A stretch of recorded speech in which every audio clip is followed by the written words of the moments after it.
What's up, Prealgebra? This is lesson 82. Warning, I have hiccups, so just enjoy throughout. You can laugh at me if you want. Our objective for today is how do you graph lines using intercepts? So first of all, what is like the intersection? If you think about a road, the intersection is the part where it's on both this road and this road. So it's the point that overlap, that are on both of them. So think about, as we talk about the x and the y intercepts, I'm talking about where a line crosses another line is just simply a point. Now as we look at y-intercepts, that would be like these red ones down here that I've graphed. These are just points that are on the y-axis. And as you look at each of these points, you can notice that there's something in common between all of them. That the x value is always 0. That's right. So the x value is always 0. And likewise, if you look at all the blue ones, if you look at all of these, the y value is always 0. So where it crosses the x-axis, the y value is always 0. Now it's also worth mentioning this one purple dot here that's both on the x-axis and the y-axis, and notice both the x and the y are 0. So here in example 1, they ask us to find the x and the y intercepts of the equation 3x plus 4y is equal to 24. Then graph the equation. So remember, if I'm looking for an x-intercept, that means the y is 0. So to find the x-intercept, I'm going to use this equation, but instead of the y, I'm going to put it in 0. So I'm going to say 3x plus 4 times y, which in this case is 0, is equal to 24. Well, 4 times 0 is just 0, so I end up with 3x is equal to 24, dividing by 3, I end up with x is equal to 8. So now I have a point, that's the x-intercept, where x is 8 and y is 0. Now just imagine with me that it's going to be right here, because my graph only goes to 7. Sorry. Now if I want to find the y-intercept,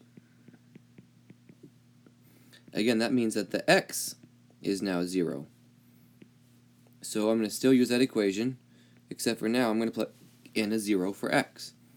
So I'm going to say 3 times x plus 4y is equal to 24. Well, that's just 0. So I end up with 4y is equal to 24. Dividing by 4, I end up with y is equal to 6. So now I have the point where x is 0 and y is 6. So if I graph these 2 points on there, I graphed the blue one already. The red one's going to be at 0, 6. So as you can see, this line passes through that intercept on the x-axis and that one on the y-axis. Remember, all you need is 2 points to define a line. So as you're graphing these on your homework, make sure you're using a straight edge to make those nice lines. Now there's one other type that is really the same thing as what we just did, but we're actually working with the system of it. So it says Martin is thinking of 2 numbers. He gives these hints. The sum of the 2 numbers is 3. So x plus y is 3. If you double the first number and add the second number, 2 times the first plus the second, the sum is 8. So graph the system of equations to find the 2 numbers. So if we start here with this first one, to find the x-intercept, that means the y is 0, so it's just going to be x is equal to 3. So I have the point 3, 0. If I want to find the y-intercept, that means the x is 0, and I'm going to end up with y is equal to 3. So I'm going to have the point 0, 3. So for that blue one, I have this intercept right here, and this one right here. So as you can see, this is how the blue line is graphed. Now, let's graph this one. So to find the x-intercept, of the red line, I'm going to plug in 0 for y. So it's going to be 2x plus 0 is equal to 8, dividing by 2, end up with x is equal to 4. So at the point where x is 4 and y is 0. To find the y-intercept, I'm going to plug in 0 for x. So that means 2 times 0 plus y is equal to 8. That's just 0, so I end up with y is equal to 8. So at the point where x is 0 and y is 8. Again, not on my graph. Awesome. So it's going to be right about here and right here. Graphing that line, you can see that this is the red line and this is the blue line representing those two hints. And the point where they intersect is going to be the two numbers that Martin is thinking about.